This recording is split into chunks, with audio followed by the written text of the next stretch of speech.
तुम बच्चे ही हो। चलो तुम ऐसे तो नहीं हो।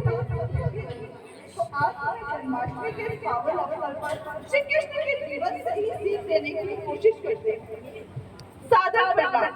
आज हम सब यहाँ जन्माष्टमी के पावन अवसर पर श्री कृष्ण के जीवन की कुछ प्रसंग और उनके पीछे छिपी सीख को प्रस्तुत करने आए हैं। आओ पहला प्रसंग शुरू करते हैं।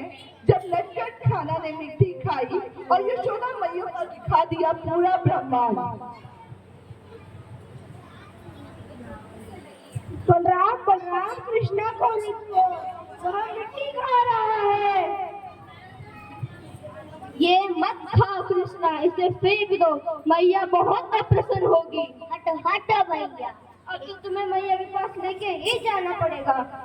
मैया मैया, क्या हुआ बलराम? मैंने इसे कितना मना किया इसे फिर भी मिट्टी खाए। कृष्णा, क्या ये सत्य है? झूठ बोल रहा है, जरा इसका मुंह को देखो। अच्छा, मिट्टी को माखन समझ के खा गया। तुझे मिट्टी और माखन में अंतर नहीं पता? खोल अपना मुंह, देखो कितनी मिट्टी खाई है। खोल खोल अपना मुंह।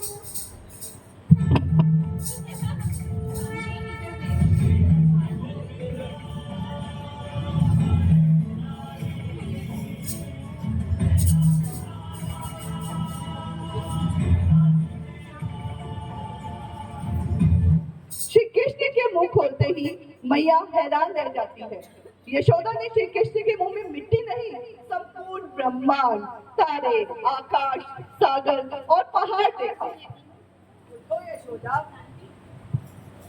तुम्हारे पूर्व जन्म के घोर तपस्या के फलस्वरूप आज हमने तुम्हें अपने और अपनी सृष्टि के उस विराट स्वरूप के दर्शन कराए हैं जो आज तक किसी मानव को दृष्टिगोचर नहीं हुए हैं। जाओ यशोदा, तुम्हारा जीवन सफल हो।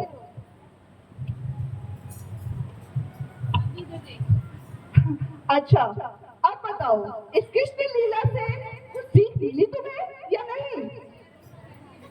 हाँ आंटी, इस लीला से हमने सीखा कि ऋण चाहे प्रभु ही क्यों ना ले, अंत में उन्हें भी चुकाना ही पड़ा था।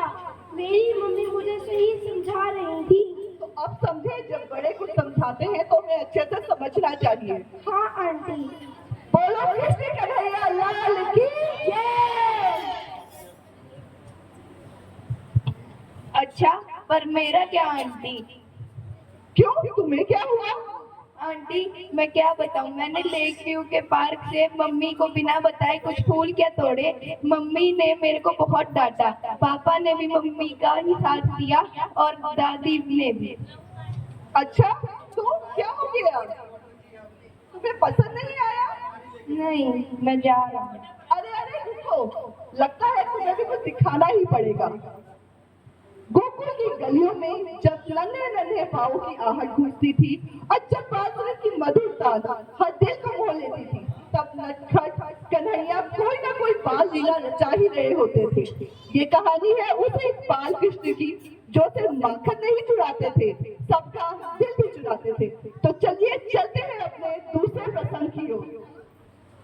चलो कृष्णा, माखन चुरा कर खाते हैं।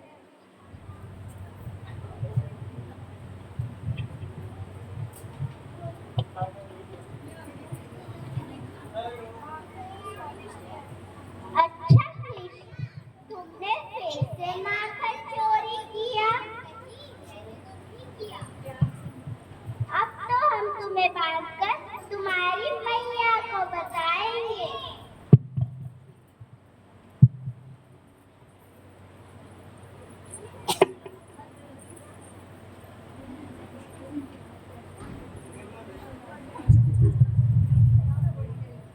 मैया मैया, तेरा लल्ला बहुत नटखट है। मैया मैया मैया, तेरा लल्ला बहुत नटखट है। हमारी घर की मटकी फोड़कर सारा माखन खा गया। झूठी कहीं की, मेरा लल्ला तो अपने दोस्तों के साथ घर पे बैठा है। मेरे लल्ला को बदनाम ना करो।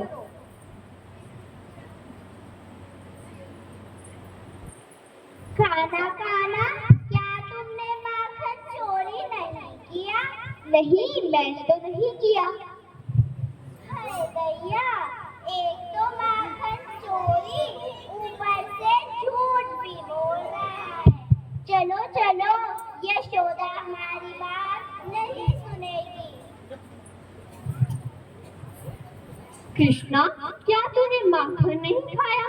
तूने तो हर जगह मेरी जगह सही करा रखी है। मैं तुझसे बहुत दुखी हूँ। रुको माँ।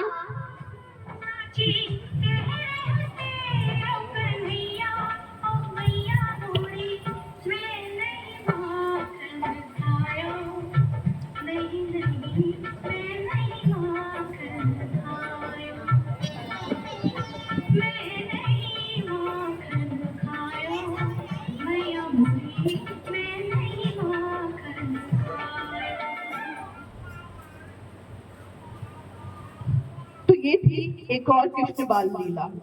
अच्छा, आप बताओ, क्या इस लीला से कुछ सीख मिली या अभी भी वैसे ही उलझन में हो और मम्मी पापा से नाराज हो? हाँ आंटी, इस लीला से मैंने यह सीख लिया कि भगवान को भी अपनी माता का प्रेम के सामने झुकना पड़ा, तो हमें अपने माता पिता और बड़ों के सामने नाराज नहीं होना चाहिए और उनका आदर करना चाहिए। बहुत बढ़िया।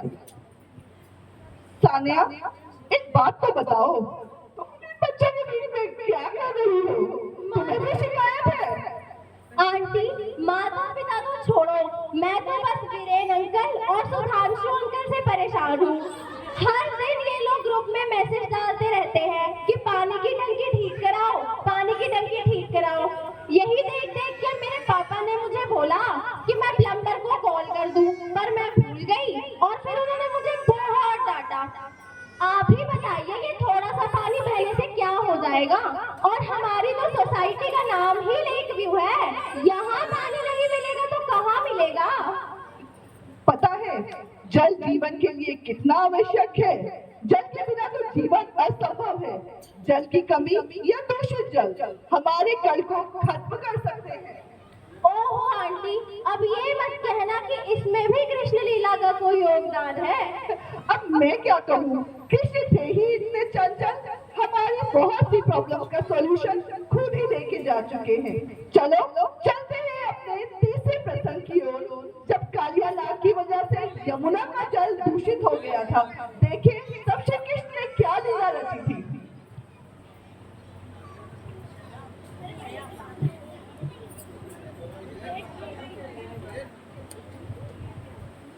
अरे अरे, ये गेंद तो उधर पानी में चली गई।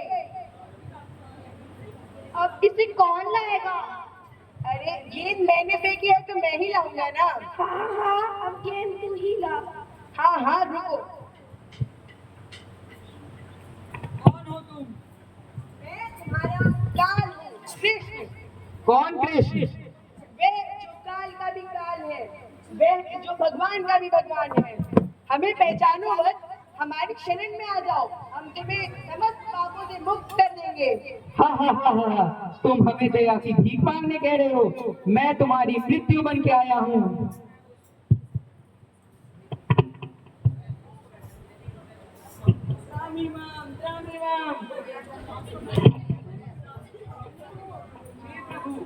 हे प्रभु, मैं आपकी शरण में आया हूँ, मुझे क्षमा कीजिए। हे प्रभु, मैं आपके शरण में आया हूँ, मुझे क्षमा कीजिए। तथास्तु सर्पराज, जाओ, मैंने तुम्हें जीवन दान दिया। तुम यमुना जी के रास्ते समुद्र के मध्य होते हुए रमण द्वीप चले जाओ। जाओ सर्पराज, तुम्हारा कल्याण हो।